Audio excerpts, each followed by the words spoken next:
Great to see you, everyone. Bobby Broyles along with Rob Washburn back here with you for this episode of CAA Hoops Weekly, powered by Under Armour. Another week of moving and shifting in the standings, Rob, as the CAA race is now less than a month away from March Madness at the North Charleston Coliseum. Yeah, we've been talking about it for several weeks, and madness really is the right word for what should be an exciting and wide-open CAA tournament. But before we get to March, there are 3 more weeks of regular season action to keep our focus on. No team made a bigger statement last week than the College of Charleston, which went on the road and picked up impressive victories at Northeastern and Hofstra to take over sole possession of first place at 9-3.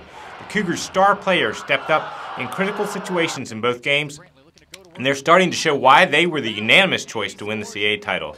The other team that's capturing everyone's attention around the league is Drexel, which defeated James Madison and William & Mary last week to push their winning streak to 4 after starting 1-7 in CAA play. The Dragons are getting contributions from a variety of players offensively and have also improved on the defensive end. 12 of the last 15 CAA contests have been decided by 7 points or less, and the number of overtime games in CAA play is up to 9. Wow. The conference race is still very tight. I'm sure we're going to have plenty more twists and turns in store. Let's get to the previews. We begin with a Thursday night matchup on CAA.TV. As the first place Cougars welcome William & Mary to TD Arena. The Tribe is just 1 game back, and it's the first meeting of the season between these two teams. Yeah, what a huge game between two teams that have had great success using very different styles. William & Mary is not only the top offensive team in the CAA, but one of the best in the nation, ranking in the top 10 in field goal, free throw, and 3-point percentage. All 5 starters are averaging better than 12 points per game, so it makes it tough to double team or focus on any one player. One guy who I'm sure has caught the Cougars' attention is forward Justin Pierce, who's averaging 24 points and 11 rebounds over the past 2 weeks and put in a career-best 30 points against Elon last Thursday. Now, Charleston's the CAA's top defensive team, and they come into the contest on a 6-game overall winning streak, and they have a 13-game winning streak at TD Arena. The Cougars are limiting opponents to less than 70 points per game in league play and do a great job of controlling tempo.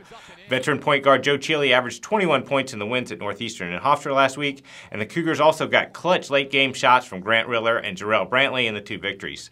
Now, as you mentioned, this is the first of 2 meetings between the title contenders over the next 3 weeks, with the final one coming on the last day of the regular season in Williamsburg.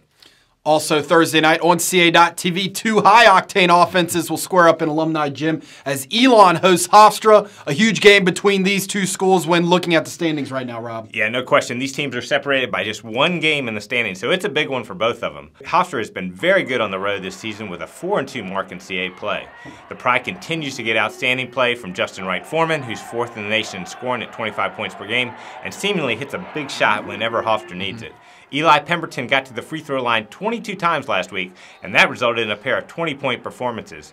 Anchor in the middle is Rokas Kustiz, who's just 104 rebounds shy of David Robinson's all-time CAA record.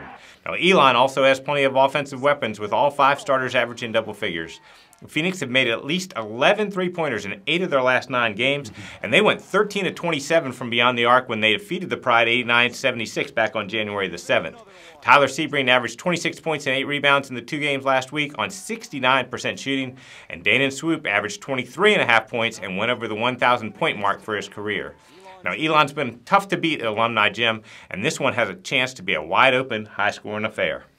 On to Saturday at 2 o'clock with our CAA Basketball Game of the Week on Sports Live as Northeastern will be at Towson. Yeah, this is going to be the first meeting between these 2 teams that have been in the top tier of the CAA standings all year long. Yep. Now, Northeastern enters the week just a game out of first place, using a balanced and efficient offensive attack to complement a defense that's held its last 7 opponents to under 47% field goal shooting.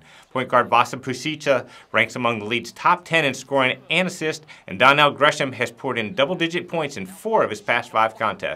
Now, Towson's looking to regain some consistency after seeing several second-half leads slip away over the past 3 weeks. The Tigers have plenty of offensive weapons led by guard Zane Martin, who's coming off a 28-point effort at JMU last Saturday and has tallied double figures in 19 straight games.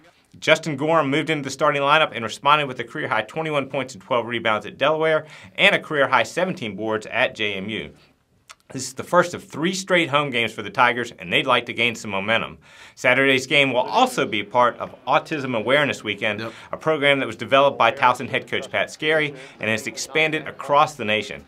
Watch for all of the CAA coaches to be wearing the blue puzzle pin pieces on their lapels this weekend.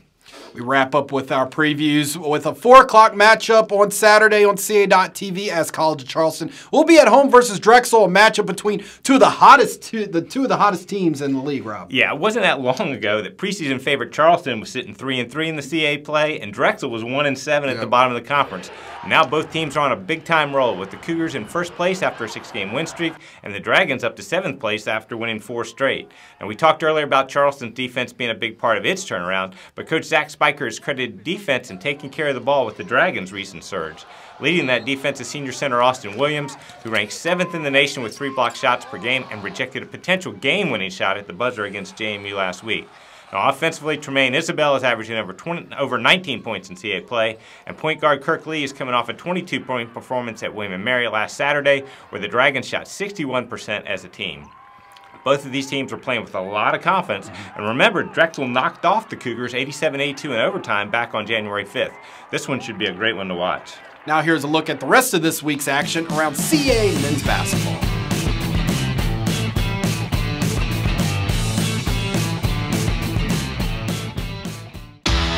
The month of March is not for the weak. If you want to get to the big dance, the road starts here.